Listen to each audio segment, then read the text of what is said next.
আসসালামু আলাইকুম সবাইকে। স্পোর্টস সেগমেন্টে টিভিএস মানেই এক অন্যরকম উন্মাদনা। দীর্ঘ প্রতীক্ষার পর বাংলাদেশের রাস্তায় রাজত্ব করতে আসছে অ্যাপাচে আরটিআর 204V। কেন এই বাইকটি 160 সিসির রাজা আরটিআর 160কেও হার মানাবে? আজ আমরা কথা বলবো এর পাওয়ার, ফিচার আর বাংলাদেশে এর সম্ভাব্য দাম নিয়ে। প্রথমেই নজরে পড়বে এর aggressive look. Sharp LED headlamp, যা আগের চেয়ে অনেক বেশি মাস্কুলার। এর স্পোর্টি গ্রাফিক্স আর মাস্কুলার ফুয়েল ট্যাঙ্ক একে একটি পিওর স্ট্রিট ফাইটার লুক দিয়েছে। বাংলাদেশে যারা স্টাইলিশ বাইক খুঁজছেন তাদের জন্য এটি হবে টপ চয়েস। আসল খেলা কিন্তু ইঞ্জিনে।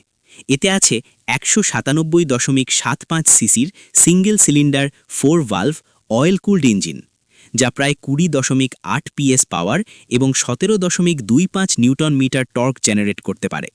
সহজ ভাষায় বলতে গেলে শহরের জ্যামে বা হাইওয়েতে ওভারটেকিং হবে একদম মাখনের মতো। আর 0 থেকে 60 কিমি স্পিড তুলতে সময় নেয় মাত্র 3.9 সেকেন্ড। এই বাইকের সবচেয়ে বড় চমক হলো এর 3টি রাইডিং মোড: স্পোর্ট, আরবান ও রেইন। রাস্তার ধরন বুঝে আপনি বাইকের পারফরম্যান্স কন্ট্রোল করতে পারবেন। এছাড়া থাকছে টিভিএসের signature smart connect Bluetooth console, যেখানে টার্ন বাই টার্ন ন্যাভিগেশন এবং কল এসএমএস অ্যালার্ট পাওয়া যাবে। নিরাপত্তার জন্য এতে দেওয়া হয়েছে ডুয়েল চ্যানেল এবিএস। সামনের গোল্ডেন ইউএসডি ফর্ক সাসপেনশন শুধু দেখতেই সুন্দর নয়, কর্নারিংয়ে আপনাকে দেবে দুর্দান্ত কনফিডেন্স। বাংলাদেশের খানাখন্দ রাস্তায় এই সাসপেনশন বেশ আরামদায়ক হবে। এত পাওয়ারফুল ইঞ্জিন হওয়া সত্ত্বেও আপনি শহর এবং হাইওয়ে মিলিয়ে 35 থেকে 40 কিমি মাইলেজ আশা করতে পারেন। এবার আসি সবচেয়ে জরুরি প্রশ্নে, কেন?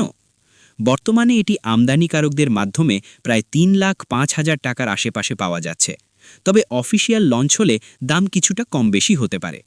তাহলে আপনি কি আরটিআর 160 ছেড়ে এই 2000 সিসির দানবটির জন্য অপেক্ষা করবেন? কমেন্ট করে জানান। ভিডিওটি ভালো লাগলে লাইক দিন এবং বাইক রিলেটেড সব আপডেটের জন্য সাবস্ক্রাইব করে পাশেই থাকুন। দেখা হবে পরের ভিডিওতে।